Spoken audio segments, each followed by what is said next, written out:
رمضان كريم عليكم وعلى كل حبايبكم، ويا رب يكون يوم سعيد وهنا على حضراتكم. امبارح طلع الصحفي استاذ احمد جلال قال قصة ابو تريكة كلها، علشان هو بقالها يومين ثلاثة الموضوع دوت واخد حجم كبير قوي. نسمع استاذ احمد جلال دوت. هو ده صحفي من ضمن الناس اللي كانوا بيصوروا الاعلام بتاع النادي الاهلي. نسمع قال ايه، ناخد نقطه نقطه كده منه. وعندنا موضوعات شائكه.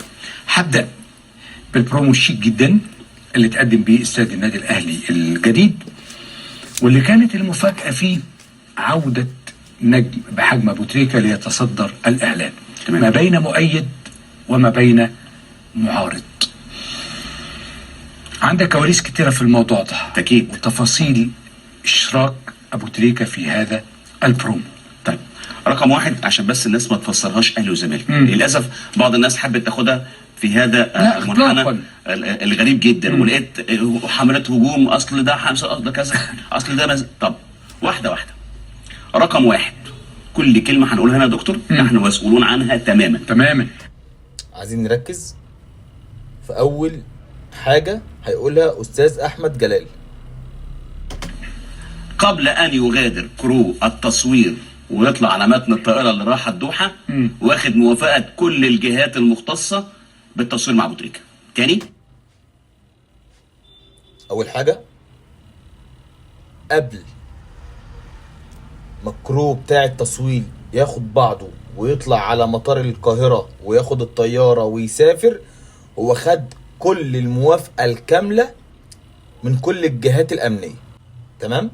تاني، كرو التصوير قبل ما يطلع على المطار ويصور الاعلان مع ابو تريكة، هو قبل ما يطلع من هنا من مصر واخد الموافقة الكاملة من كل الجهات الامنية، من كل الجهات الامنية. ده من على لسان استاذ احمد جلال.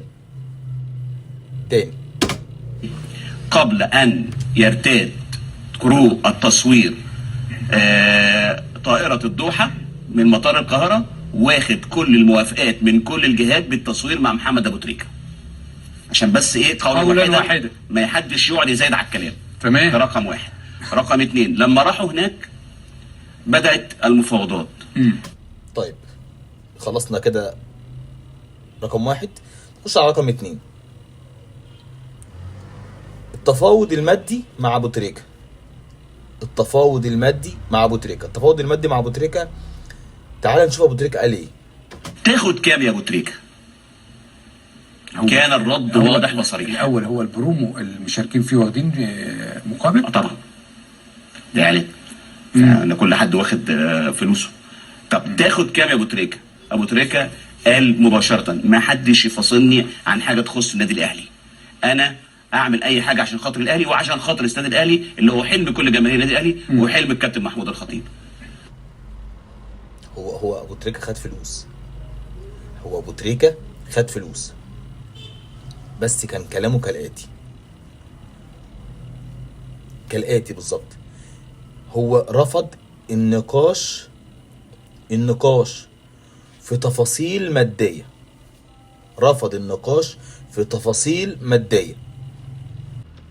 يعني ما اتكلمش اللي هتدونا حاول في القصه دي.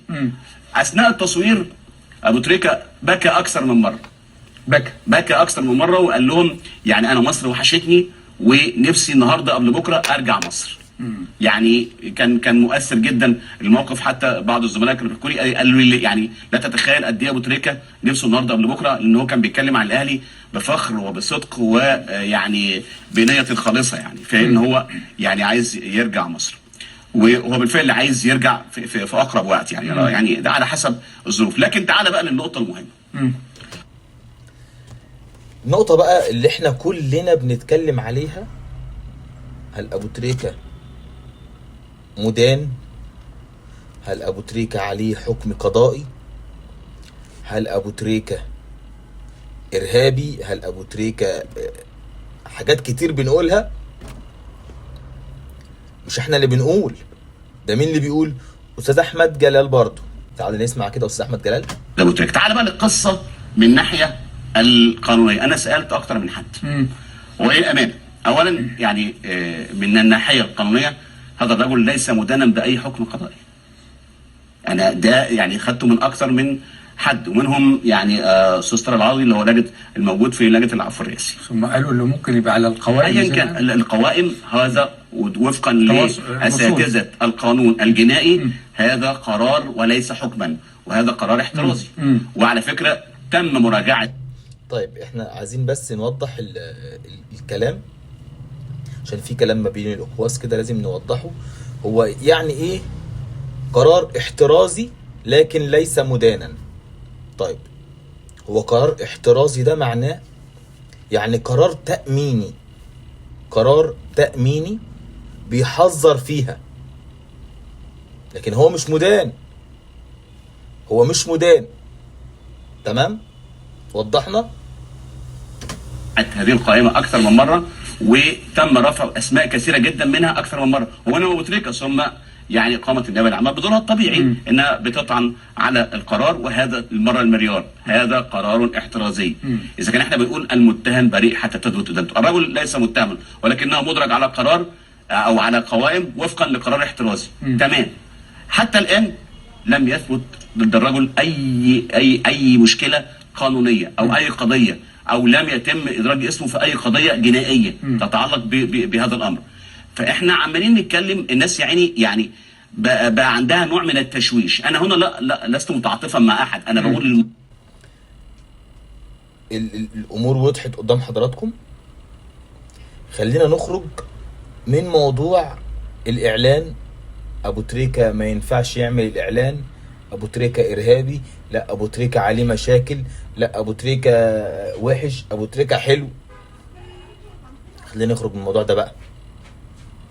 اللي وضح الامور كلها صحفي محترم احمد جلال، احنا كلنا عارفينه، وعلى قناة صدى البلد. تمام؟ يا رب يكون صباحكم كله خير، و يا رب اكون وضحت لكم الامور، والف شكر لكم. سلام.